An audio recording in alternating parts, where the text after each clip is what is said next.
Good afternoon, everybody. Smart Baber here from Sony.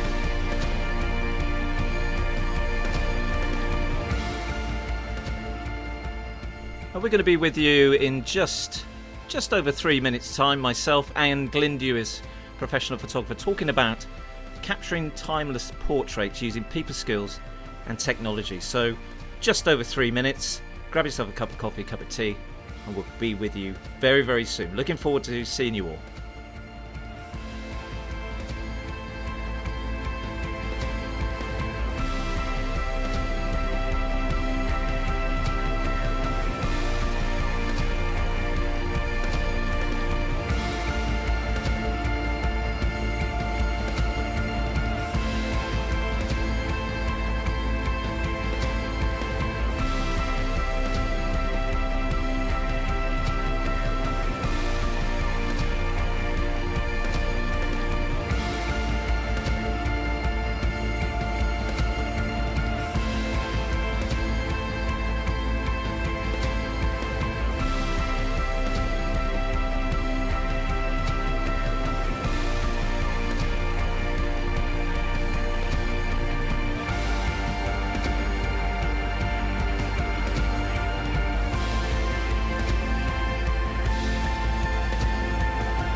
Good afternoon, everybody. It's Mark Baber here from Sony, and for those of you who don't know me, I'm the technical marketing manager for our photo channel here in the UK and Ireland, and we are going live today, Friday the 20th of November. It's just gone 3 o'clock, and we're on the Campkins Cameras Cambridge Photography Week Facebook Live channel, and we're going to be talking to Glyn Dewis, professional photographer, Sony Alpha creator as well, on portraits, classic portraits, and people skills and technology, and how they go hand in hand when putting amazing photography together. I think we all can relate to that as well when we're trying to do our shots of whether family, friends, portraits of dogs, of cats and things like that. It's how we apply ourselves to that and what we get out of it the best when we're looking at engaging with people behind and in front of the camera. So stay with us as well right to the end, because we've got some exclusive offers. So if you didn't see our little teaser yesterday, then there are some incredible offers. But importantly as well, we're going to finish on a very poignant message around what we're talking about today with Glyn. So I'm going to bring Glyn into the conversation in a second, but let's have a look closely at what we're going to talk about, what Glyn's going to give us an insight to today, and just have a look at some of his work and how it kind of all comes together. So we'll just run this video and then we'll bring Glyn into the studio.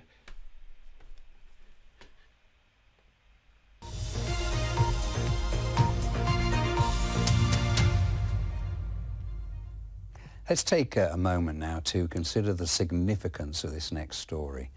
Two veteran glider pilots, not far off their 100th birthdays, and the only surviving members of their squadron, were reunited yesterday. 98-year-old Denzel Cooper from Sutton Coldfield and 97-year-old Jim Hooper from Brighton both flew missions during D-Day and Arnhem. Lindsay Doyle was there for the big reunion. Denzel. Jimmy. Good to see you.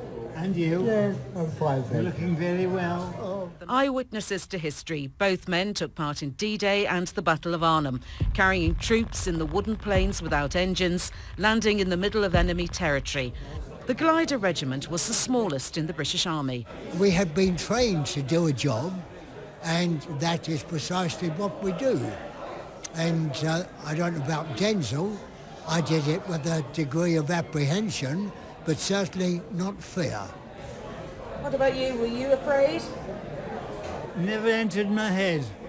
Their portraits have now been taken by Lichfield-born photographer Glyn Dewis as part of his 3945 project to try and photograph all surviving World War II veterans. As far as I saw it, whenever they did have pictures, it was always pictures that were taken when they were at events. So I wanted them to have a portrait that was something that looked timeless and that, you know, could be passed on to them, could be passed on to their families for generations to come. As veterans were honoured and presentations made at the Soldiers of Oxfordshire Museum, Hooper and Cooper were inseparable. The purpose of the exhibition is to honour and remember our surviving veterans. The moment I get to know about another veteran, I literally will plan and go and do that photograph straight away, because thankfully, touch wood, I've not had it where I've been given a name and they've passed in the interim where I've not been to photograph them. But you're right, every single day on some of the groups that I belong to on social media, you see a post every day, another man down, RIP, another man down, RIP, which is why there is an absolute urgency to get out there and do this. It really is. The idea is to educate younger generations about the Second World War.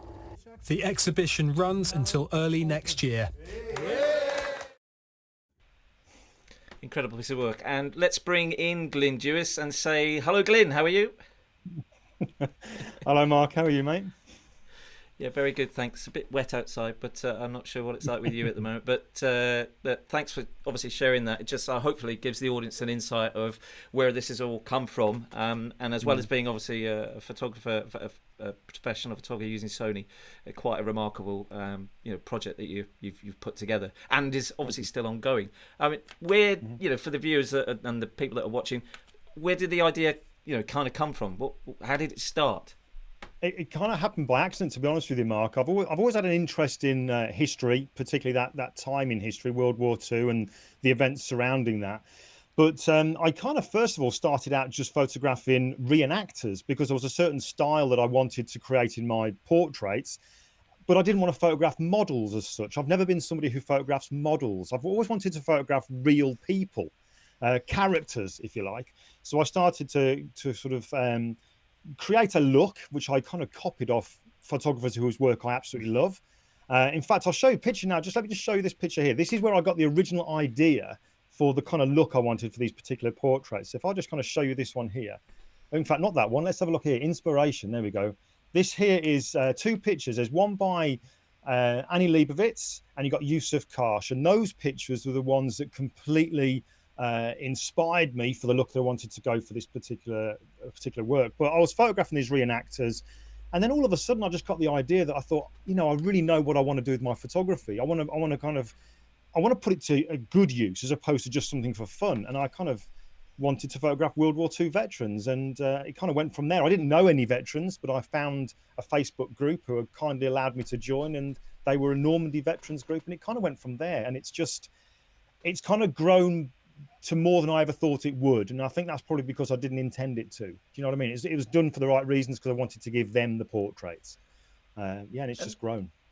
And how many veterans have you managed to photograph so far? I don't think I've ever asked you that, actually. Do you know what? I actually count them up. I think we're touching nearly 100 now, and that Wow. for Okay. me is fantastic to be able to photograph that many, but also to know that there are that many at least who are still with us, and there are many more. Do you know, many more. So obviously the lockdown has put a bit of a break on things, but as you said, the project is still ongoing. For those of you that are watching, if you do have any questions as well for Glyn, this is a great opportunity to talk to a photographer in the industry working on a project like this, which is quite, especially on the so recently Remembrance Day is just, obviously still in the hearts and minds of a lot of people, and has just passed recently as well. And I know there's a lot of commemorative aspects of different elements going on this year as well, despite the pandemic. So it's fantastic to see that still going ahead. So if you do have questions, please ask. And if you've got any tech questions, well, I think for this type of webinar, the amount of insight to Glyn's work, it kind of puts the kit to the side. But obviously the kit is important. So if you do have any kit questions, then please let us know. The platform we're using, I do get questions come up on the screen, so I will bring your questions up. I've just had Philip from Wigan. He said hi. And thank you. Owen is also in the wings supporting us, the owner of Campkins. He's going to be with his team answering questions as well. So please take the time to ask anything you would like around Glyn's work, and obviously kit as well. Talking about kit, so you use Sony. I don't think you use Sony all the time. What's your journey when it comes to kit? What's in the kit bag at the moment? Well, yeah, to sort of preface that, I started out when I first started as a photographer using Nikon. Then I moved to Canon, and I really enjoyed using Canon. Still loved it. However, I think it's worth saying the reason why I moved to Sony was because my particular style of retouching, because I kind of started out as a retoucher. When I was working on some images a few years ago, I just started to get a little bit of breaking down the shadows. That's just what I experienced. And it just so happened a friend of mine was a Sony shooter. He sent me a file to have a bit of a play with. And to be honest with you, I completely battered it, and it still held up. So that's the only reason I shifted over. And for the record, all the kit I have has been paid for out of my own pocket. I'm using it because it's fit for purpose. It does what I want it to do, and that's all we can ask for as photographers, isn't it?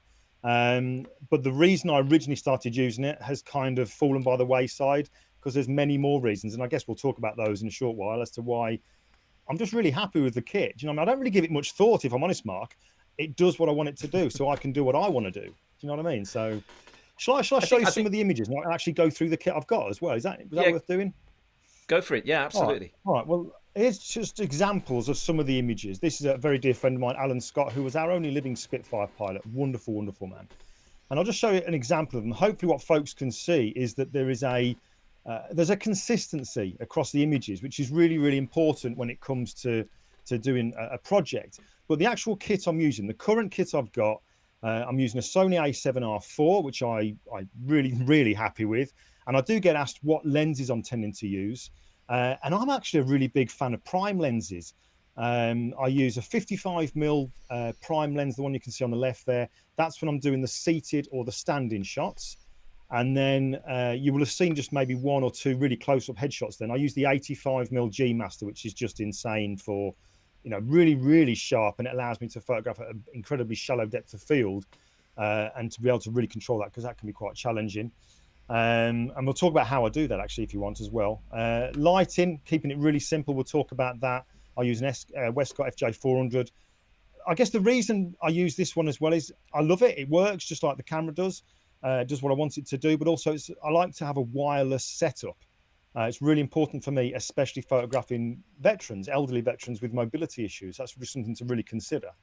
I use an L bracket as well, so that I can have the camera on portrait or landscape without having to up and down on the tripod, so the axis of the lens stays the same. And I'm always shooting tethered. That is like a must-do thing. Must shoot tethered. Talking about lighting, Philip that said hi from Wigan has got our first question.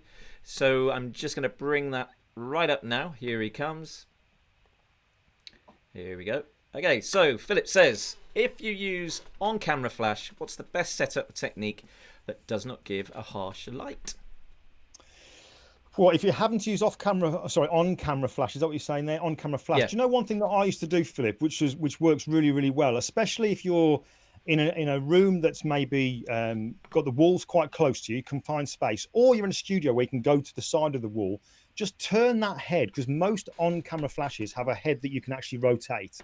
So if you kind of angle it to the side and you've got like a white wall, get that light to bounce on that white wall. It will fill that wall, and that will become your softbox and bounce back on your subject. Failing that, if you've got a friend who's with you and they've got a white shirt on, like I remember I did this on stage once. I needed another light bringing in. So I got somebody on stage who had a white T-shirt on, and they stood to the side of my subject and had their white shirt, the back of it, facing the subject. And I bounced the light off their shirt, and then that lit them.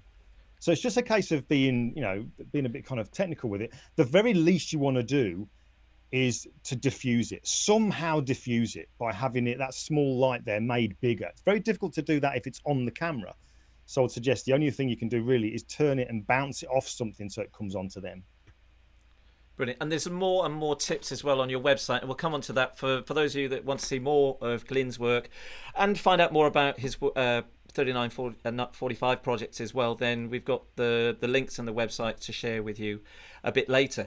But please keep your questions coming through. The more questions we've got, the longer the webinar will go on, which is great. So a lot of engagement with these webinars is really important, that we listen and let you guys in, whoever and wherever you are across the UK and Ireland and beyond. I think with the way that we are doing these types of webinars now to engage with customers, to engage with the audience, it's now just not local. We're talking to a lot of people across the globe. And of course, when this finishes, the recording will be on the Facebook Live channel as well for Campkins Cameras Cambridge Photography Week. So you can watch this again at your own leisure and fast forward to the best bits, or take me out and go straight to Glyn, or whatever you want to do. Okay, so we'll come back to more questions in a second, but Glyn, you've done your research. You've obviously been invited to Veterans House, or you've gone to a venue to take the photograph. What's the approach? How do you go about it? I think we go about things in different ways, but how do you to get those incredible shots? Well, first and foremost is that I would say that I have never had too much space when it comes to photographing a veteran. It's always been at their home. So because I'm photographing a stranger, in effect, it's the first time I've met them, it's a stranger, I will always make sure there is a friend or family member there. That is really important for reasons really we shouldn't have to think about, but security, safety and all that kind of stuff anyway, and accusations and what have you. But it also, probably more importantly, makes them feel more comfortable. So, Mark, if you were a veteran and I was coming to see you, I would make sure there was somebody there that you knew. And then when I came in, I would leave all my kit in the car. All my kit would be in the car. So I would then come to the door, you'd answer the door. And because you're not a model, and maybe you're actually feeling a bit anxious being photographed, the fact that I'm not at the door laden down with kit is going to do some good, because you're not going to be inundated by thinking, oh, my Lord, I'm going to be photographed. And then we'll go in. We'll have a cup of tea or coffee. Even if I don't want one, I will have one, because that then is an excuse for us to sit and talk. And we could talk for half an hour, 40 minutes or whatever about anything and everything. But the purpose of that is for me and you to get to know each other so that you start to relax. And then when I feel that we're relaxed, I'll then go, Mark, tell you what, let's get that picture done. Because honestly, Mark, the actual photo shoot itself is just a small part of my visit. It really is. The longest part is the talking, then the setting up, but the photo shoot is hardly anything. Let me show you. In fact, let me just show these pictures here. I've got some examples of some of the setups, Mark, here. If I dive over to this one here, this is a perfect example of one of the setups. So you can see I don't need a big footprint to be able to do this. It's really simple. Like I said, I use one light to try to recreate that classic, timeless kind of look of the pictures that I showed earlier on, Yusuf Karsh, Annie Leibovitz. So you've got your one light, you've got your background behind, and then you've got me with the camera, which is always on a tripod. And I'd love to be able to talk about the reason for that in a moment. But real small setup. And you can see on this next one here, this is when I photographed a guy called Laurie Whedon, who sadly passed in the last few days. Wonderful man, glider pilot regiment, he Battle of Arnhem. He was just incredible, this guy. But to photograph him, I had to do it in the galley of his kitchen. Do you know what I mean? In the actual galley of his kitchen. Now, the reason that I kind of stress that is because one of the things I did when I was first started out on this project was to decide on a lighting setup. Because whereas before, when I was doing all my photography, I was kind of stressing out about getting a style. So every time I had a photo shoot, I would think I had to change something to do something different each time. But what I very quickly learned was it's not the case of having to change the technicals, it's the content that changes. So by keeping the lighting setup the same, that allows you then to become very comfortable with it, to be able to then adapt to your surroundings. So like in Laurie's case here, ordinarily I would use the large octa, but because there wasn't the space for it, I used a smaller octabox. But we know as photographers, a small light source in close gives the same softness of light as a large light source further back. So that's kind of, you know, the simple setup there, but you can kind of see that it, you know, it doesn't have to take up a lot of space. It really, really doesn't. You know, you don't need the studio setups. You don't need all the latest and greatest of backgrounds and stuff. You can adapt to your surroundings. And I kind of like that because it means for me, that's real photography as opposed to, and I hope I don't offend anybody saying that.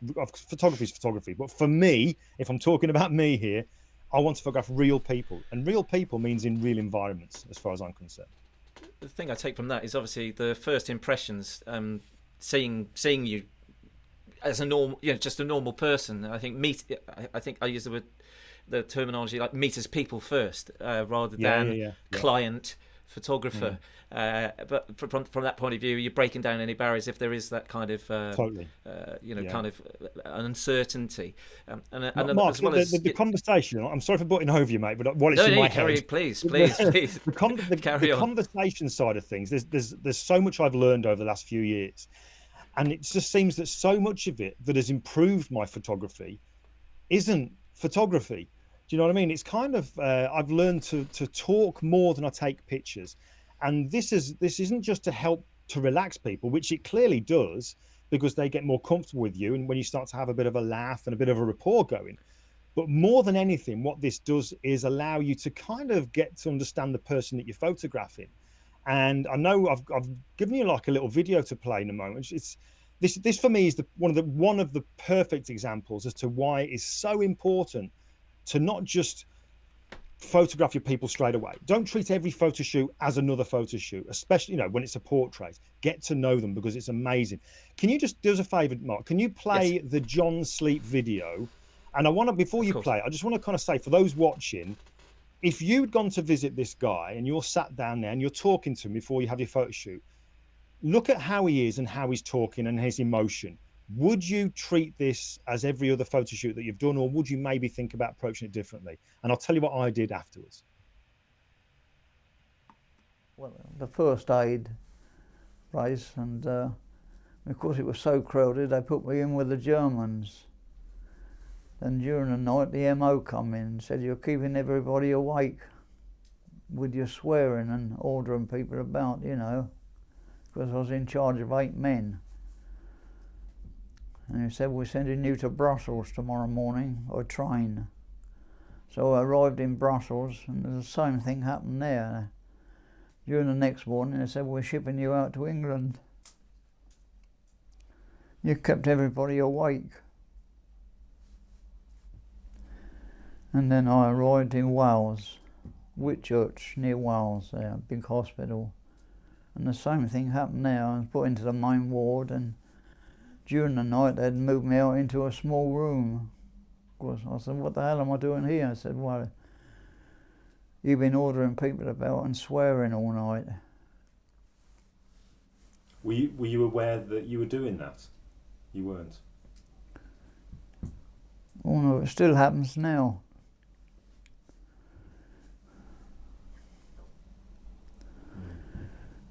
Yeah, the wife used to say to me, "You've been in the army again."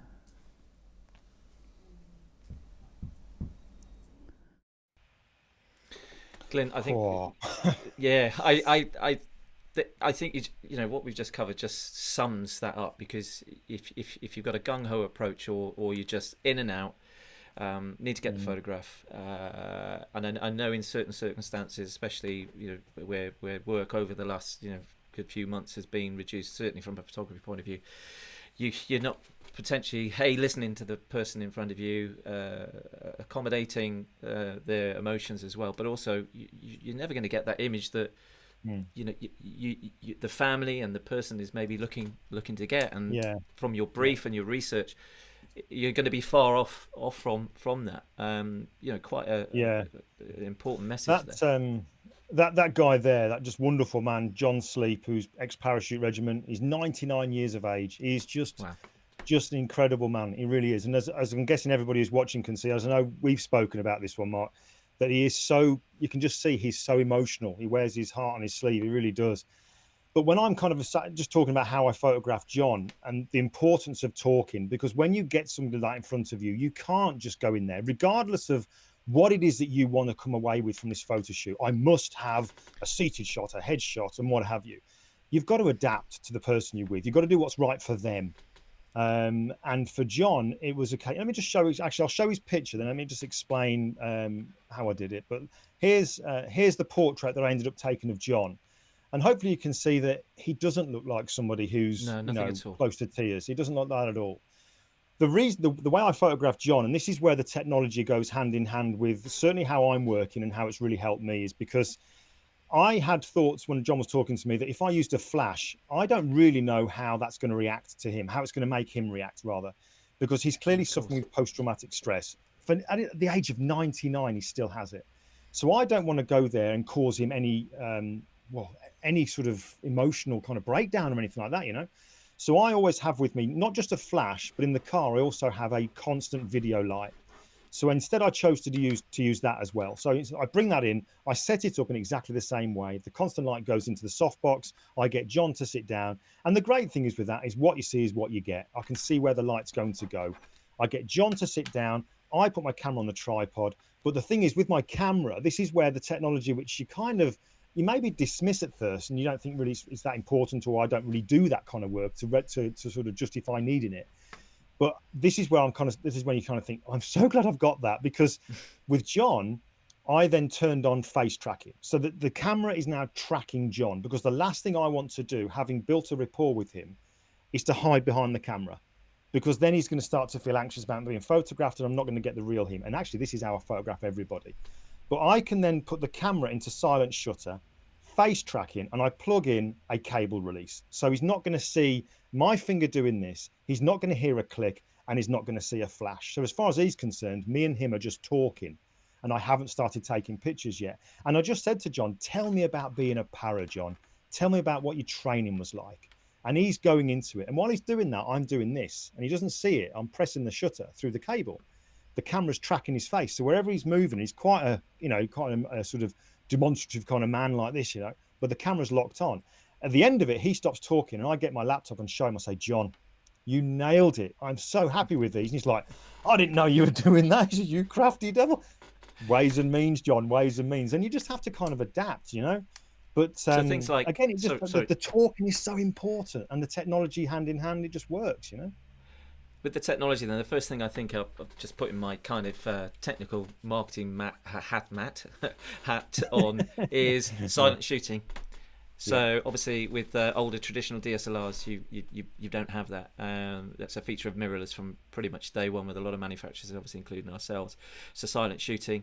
I mean, obviously having a smaller, lighter weight camera, you know, that's obviously not going to be intrusive as well. But just picking up there as well, it's the talking, the showing of the image in the moment. Obviously, back of the camera, you don't have a monitor or anything like that to show. What's the reaction like when they get the print? You know, the veterans have got the print. You know, I can only imagine it's you know, hopefully they like it. You know. That's what it's all about. It's all about how they feel. And I've given you a video actually to play. Just play that in a moment, David Edwards, because that video there just kind of, to me, I've watched it so many times, and it epitomizes that's why I'm a photographer, to get that reaction. I don't go and spend, you know, a decent amount of money on kit, loads of time learning the trade, to then have somebody look at a picture that I've taken on an iPad and flick past and go, that's nice, that's nice, that's nice. You want a reaction, and the reaction of David Edwards, because this is what I do. I always go back, as you know, with the veterans. I say they're going to get a print, and they get a print. and it's not just a print, it's a mounted print on fine art paper, and I deliver it personally to them. Can you just play that video now, Mark, Yes, of David absolutely. Edwards when he gets the print? Because this, for me, it doesn't get any better than this, the reaction. So let me play. This is David Edwards, World War II veteran David Edwards, and his wife Di when I delivered their portrait.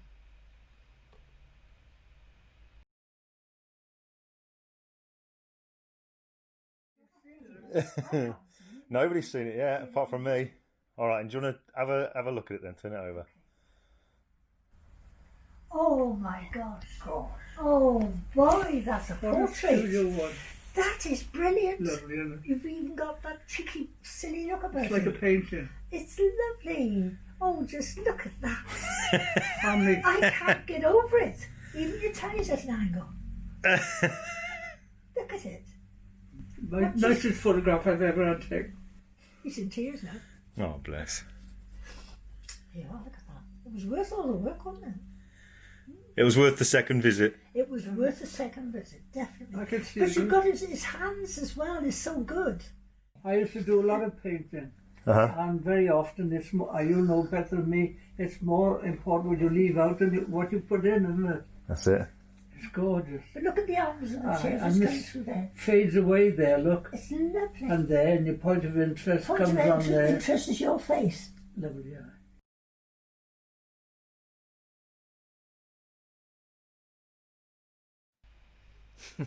Bless him. You know, it's real. I'm so pleased we've been able to play that today, because 3 days ago we lost David, and he's such a wonderful. I think anybody who's watching that, you just know what a lovely man, what a lovely couple of people, and to lose him is just so sad.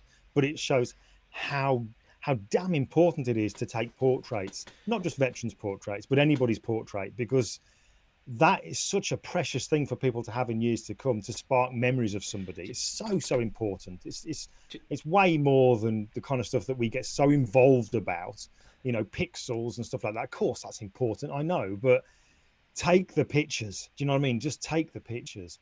But also seeing that video there, Mark, it just makes me realize how, or it reminds me rather, how much more of a project this is than just photography. It's about relationships. It's about making friends, and it's way more than photography. But I think it can only become that when you become comfortable with your photography. You're absolutely right, and I think for me, you know, if you came to my house and you saw pictures in my house, my photographs are mainly of documenting my life and my kids, and you know, the people that are with us and are not with us anymore. And for my 2 young kids, it's really important photography that they identify the people that they love around them, whether they're here or not. And of course, every image has a story, and I know that's probably a bit of a cliche, but you know, Di, David's wife, will look at that portrait and their family in a way that they've, you know, probably never looked at a photograph in the same way again. And you know, looking at the style and the approach that you've had to these type of portraits, there's no wonder that you get a reaction like that David had. We do have another question, Glyn. We've got a question from Benjamin Alanis, so I'm going to just bring up his comment in a second. Here we go. So Benjamin says, what would you say is the best way to expose for skin tones? So he's avoiding skin tones looking red. He's not sure blemishes is the correct term to overpower the shot. So probably the question there would be more, what's the best way to expose for skin tones? Do you know what? I tend to find that the camera now just does a lot of the work for me with stuff like that. My work is engaging with the person, and the camera does a lot of the exposure for me, because I'm in a consistent environment when I'm photographing these people in their houses. I tend to use aperture priority. You know, the camera can calculate it and give me a really good lighting. It never used to be that good years ago when we used things like aperture priority. Do you know what I mean? But now I love it. It does do that for me. But when it comes to, you know, the colors and blemishes and stuff like that, I would suggest that, and I hope this answers the question correctly, whatever mode you photograph in, always use a gray card, because then when it comes to doing the post-production, you can then use that gray card to then get the correct color balance for your picture. And then just if a blemish is too obvious, it's post-production that's going to bring it down. Do you know what I mean? You're not going to light in a way that's really not going to reveal blemishes. If you're photographing real people and that's a blemish, that's a blemish. That's them. If it's a permanent one, leave it there. If it's a non-permanent mark, you could consider removing it, but always ask first. Brilliant. So we've lost your picture a bit. I don't know if you saw, but you're coming back. You're coming back. So I don't know if yeah, turn everything off in the background, which is great. So please stay with us again. It's not just about the offers and things like that. We will be playing something at the end, which I think will sum up, everything that we've talked about today. And please keep your questions coming. I do have another question, actually, Glyn. This is from Alec Davis. So thank you, Alec. We'll just bring Alec's question up. Here we go. Great photos. Did you have to do much post processing? If so, what did you do to enhance them? That's a really good question, Alex. So thanks for asking that. If you'd have asked me that question maybe 2 years ago, I would have said, I spent about an hour and a half on that picture and it had about 80 layers. But this series of images here, I've got the retouching down because it's a consistent look. I could probably get them done in about 5 or 6 minutes. And the vast majority of the time, and it's only literally a couple of minutes, is the color grading. To give them that consistency of look throughout the whole picture. So the color grading, I use lookup tables in Photoshop to do a certain kind of look for them. And I guess the only other thing that I do that's kind of maybe a little bit different is I do different levels of contrast. So that on their faces, I would add a contrast to their whole face, and then I'll duplicate that layer, add more contrast, but then limit that contrast only to the eyes, the nose, and the mouth. That sounds a bit weird, but when you do that and you see it on screen and printed, it makes it 3D almost. At the exhibition, when they had the prints hanging there, the detail in them was insane. But people said they felt like they were coming forward of the screen. And that's a combination of the detail that I'm capturing, but also the post-production. So, yeah, not much involved in it, mainly those two things. And again, we'll bring your website up later as well, so that people can see. Obviously, I think you've got loads of tutorials and videos and stuff, which I think will all benefit everyone's photography, of what camera brand you use. So it's available to all. I've just brought something up. Philip from Wigan said, "Brilliant. We all want reactions to our portraits like that." I think I totally agree. Yeah. And Brian Gilmore was just literally, I was just about to go and ask you a question, but keep these coming because these are great. So thank you for that, Philip. Thank you for that, Alec. Let's just now bring up Brian Gilmore. So quite a long one. So Brian, as an ex-serviceman, I found the videos of the World War II soldiers quite emotional. I like the way you described how you approached the shoot, and it played off when you show the results. So thank you so much, Brian. Yeah, thank you so much, Brian. That means a lot for you being a veteran as well to come and say that. That says a lot.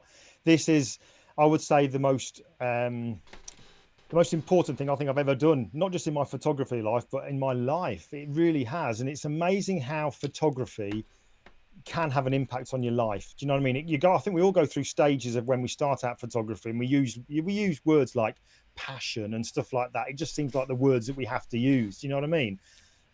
But when you kind of take the focus off yourself and you do a project for the right reasons, things just happen. I mean, I touched briefly on style earlier on, Mark, and the fact that there are so many people out there wanting to do photography and good on them for wanting to do it. You can only kind of grow. I think you can only grow when you go and do projects, because you get known for the project rather than you having to constantly tell people what you do. You get known for that, and people know what you can do from that project. So that's one of the biggest tips I'd ever give anybody. If you want to get yourself out there, get a project. We've looked at the approach, you've looked at the research, you've looked at the emotion, the engagement, the talking. That's I think we can see from that it's very rewarding, it's very powerful what you do. What happens when it goes wrong, or what are the challenges? Is that a link with technology, or can you give us any examples of what it's like, how hard is it, and what are the pitfalls, I suppose? You kind of have to be a bit of a duck on the water. Do you know what I mean? Whereas you kind of get to a situation, and outside you're going, oh, that's fine, we can sort this out. Underneath you're thinking, oh my God, what am I going to do? But thankfully, again, because I've approached this project with knowing the style that I want to do, you adapt to your environment. It allows you to adapt. Perfect example, Mark, is this one here. If I show his portrait first of all, this guy here, This is the most incredible man called Tom Schaefer. Wow. What a wonderful man. He is every bit the character he looks he is. Do you know what I mean? He's wonderful. But I've got to say, his was probably one of the hardest photo shoots I've ever had. This is where I photographed Tom in his house in North London. I mean, a lovely little house, got loads of little memorabilia, military memorabilia about, but we had hardly any space. And the background I used takes up no space, but we had hardly any space. So much so that the 55mm lens I was using, I could only just get it so that it was on top of the camera. Sorry, it was on the camera, on top of the tripod, but I couldn't get behind the tripod to be above the camera to engage with the subject. I had to have it on the tripod and lean the whole thing back against the wall to then photograph Tom. So I couldn't see the back of the camera, which is another good reason why I was shooting tethered, because it was coming into the laptop. But another thing about it was, again, the technology side of things, because I couldn't go behind the camera, I was having to rely on the camera to do what I would ordinarily do, which is check focus and stuff like that. I'm just thinking, over to you. You do it for me because I know you can do it. So I'm kind of pressing the shutter like this while the camera is locking onto his face. Wherever Tom's going, it's locking onto his face. In fact, the eye focus, it's locking on. So I am confidently, although it looks a little bit weird doing this, doing the photo shoot, which to Tom must have looked bizarre because ordinarily you expect somebody to be behind, don't you? But I'm like this. So what was potentially a very difficult situation was made not to be just by adapting to the environment and handing over the difficult stuff, I guess, to the technology, the camera, and for me to keep engaging. Do you know what I mean? It's kind of weird. It's almost like having, we talk about autonomous cars now, don't we? Driverless cars. It's almost like photo taking-less cameras. People, I mean, I don't know what I'm saying here, but you know what I mean? I don't have to do it. You're coming up with new ideas. The camera's literally doing it for me because I know it does it. I can trust it. And this is a huge thing. And I know we're joking a little bit there, but this is a really serious thing for me because let's be really honest here. I don't know if I'll ever have the opportunity to go back to do that picture again. And I think you can kind of guess what I'm saying there. So I need to know that I nail it. I need to know I completely nail it.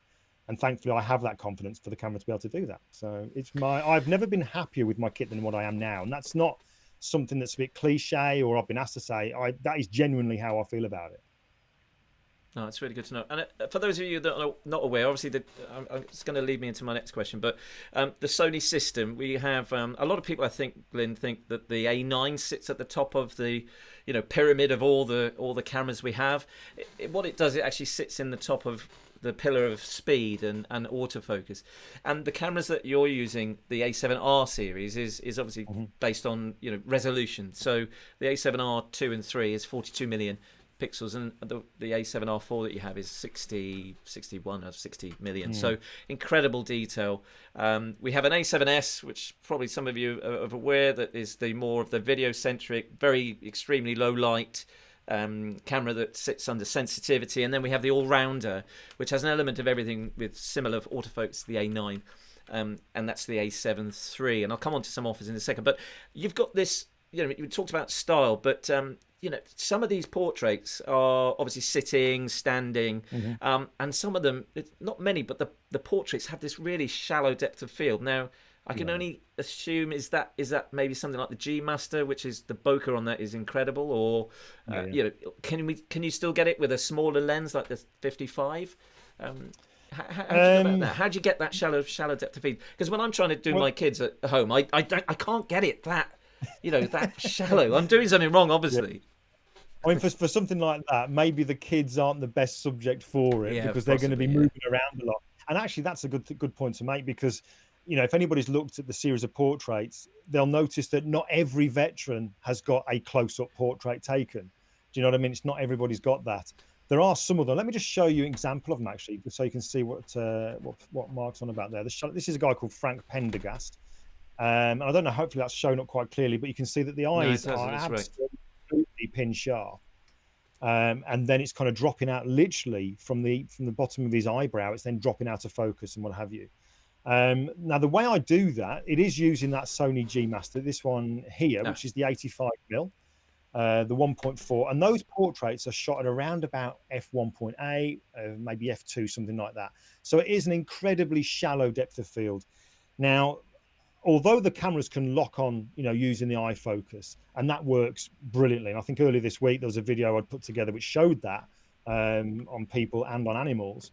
But for this one here, what I tend to do is I'll have the camera on a tripod, which is really important, and then I'll use manual focus, because then I can take advantage of the focus peaking, which is so important, and so, oh my God, it's a lifesaver. It really is a lifesaver. So I can very nice and calmly sit there. I can wind that focus ring manually, and on the back of my screen, anywhere that's nice and sharp and in focus kind of flickers, and I've got this like yellow kind of flickering going on. And the minute I see that on their eye, because the minute you go into manual and turn it, it zooms in. You put the eye right in the middle of the screen there, turn the dial, and it goes like all these yellow bits. I know then it's sharp, and then you take the shot, and it's just like, wow. To be able to do that, because I tried to do it just by using normal kind of, autofocus and stuff like that, but because it's such a shallow depth of field, and I'm shooting 1.8, I sometimes had the eyelash sharp, and the eye would be out of focus. So having this kind of focus peaking really allows you to dial it in, and it's just, but you don't do it with everybody, because sometimes people are moving, or maybe their condition, if we're talking about a veteran, they struggle to keep perfectly still. So that's one of the reasons I don't do it. And also sometimes it just doesn't feel appropriate on the first visit to do that headshot. You kind of, if you can do, I'll save that for another visit, rather than me going in thinking I must get a seated or standing and a headshot.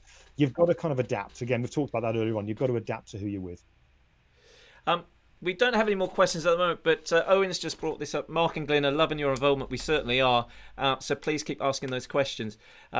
Please keep bringing them in. One thing I haven't mentioned is where you mentioned a couple of lenses there, Glyn. We have a system, one mount system, which means you don't need any adapters for the E-mount system, that is. And that includes our APS-C range, the full frame range, and the ProCam range. So you can use all the same lenses. There's 57 native lenses in the system, and you can use obviously all those in, without any adapters. So you're getting a native autofocus as well as your manual focus as well. And again, with the focus peaking, it isn't just yellow. You can have different colors, and I think on the A7R4 they've added some other colors as well. I think blue, because obviously you've got a red background on red. You can use all those different colors. So it's mainly a video piece of technology that now is used for that fine tuning. So really good. I've seen a lot of macro activity webinars on the Cambridge Photography Week webinars this week, so it would be ideal for getting that real fine tuning as well. So again, please get your questions in. We will be wrapping up soon. Would you believe it? We've now been nearly talking for 50 minutes. No way. Yeah, you said 15 minutes. 50. Yeah, we said half an hour, but it's been great because all the questions that are coming in, and it's it's so important to see how you've gone about this, but the importance of yes, technology, but how you engage with the person you're taking the photograph with, the people around that person as well. It's vitally important, not just from what it's going to look like at the end. Am I going to keep, are they going to recognize this person for what they see? But from the start, and I think that's so powerful. It really, really is. And actually, on that note, Mark, I've got a picture here I can show, which is actually from the exhibition that we had, and it's this guy here. Let me just show you this. This is a guy called Albert Allen, Albie, who didn't want to be photographed. He's a lovely character, real character. I had a lot of fun with him.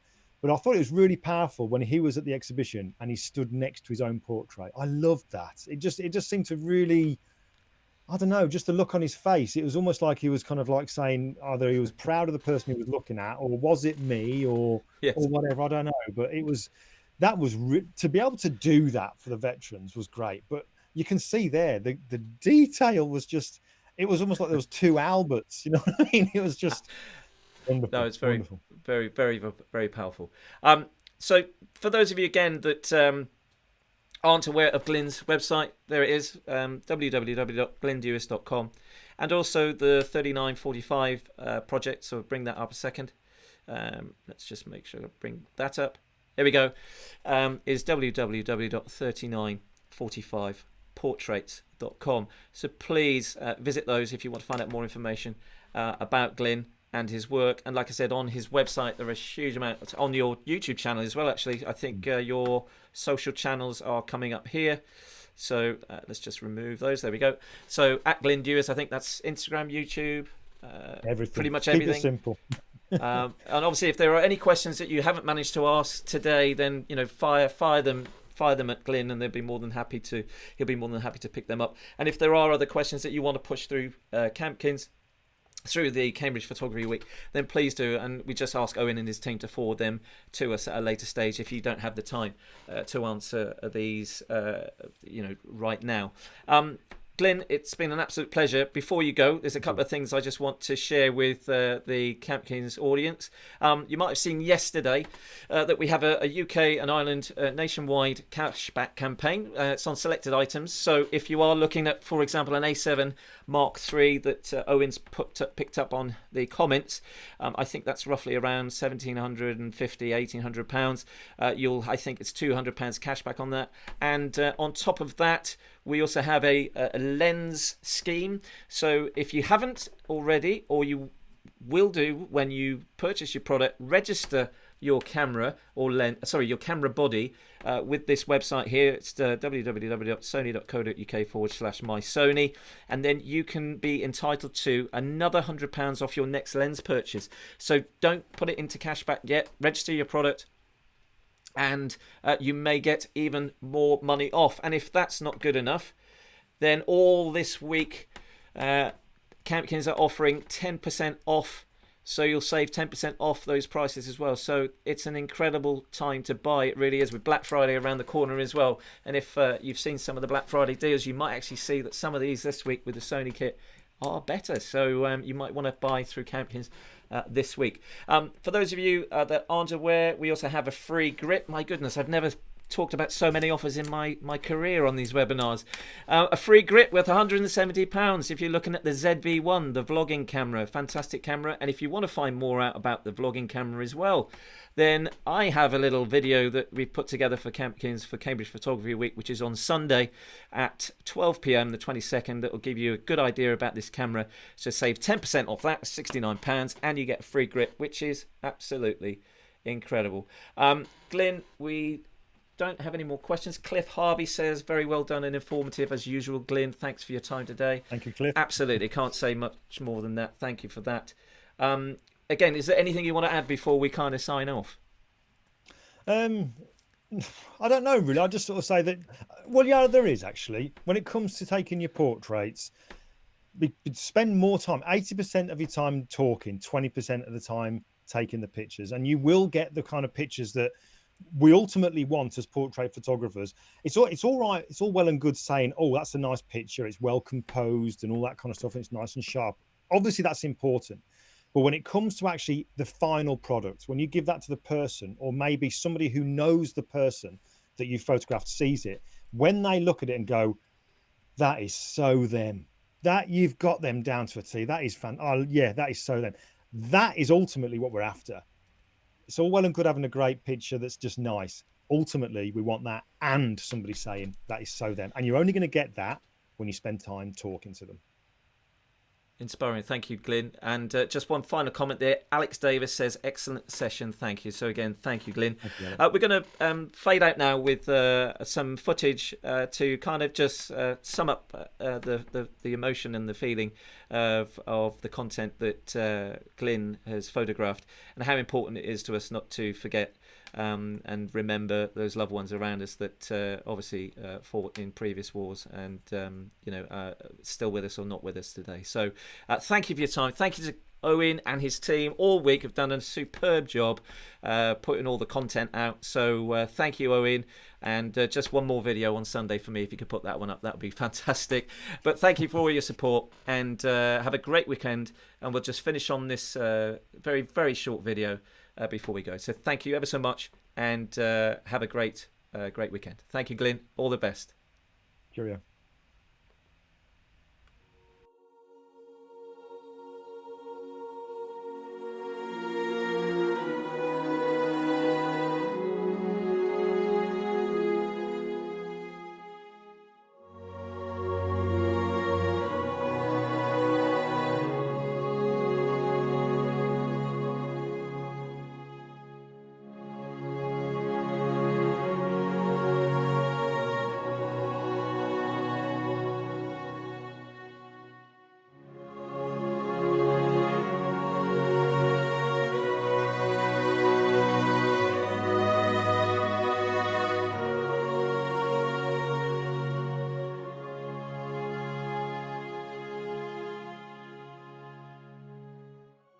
Khaki-clad, we lie in wait, close by the embattled Norman shore. Each man conscious of his fate to weave a tapestry of war in Normandy.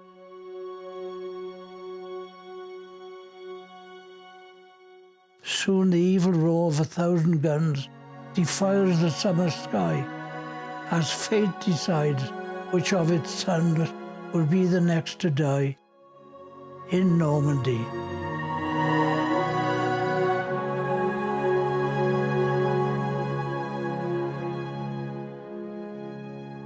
Brave citizens of France with loyal hearts face the hell of conflict loosened from its chain, as steadfast families play their lonely part, suffer death or misery or pain in Normandy.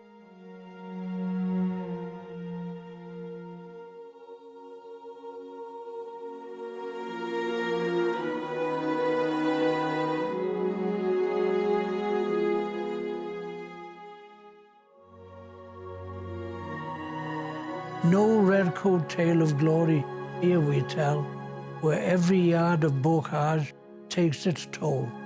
The thrill of action soon loses all its spell, and war seals horror in our soul in Normandy.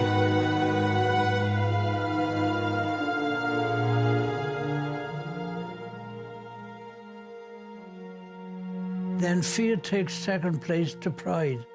The tired and mighty armies pause before we all move up for the next assault in the noble fight for peace and freedom scored in Normandy.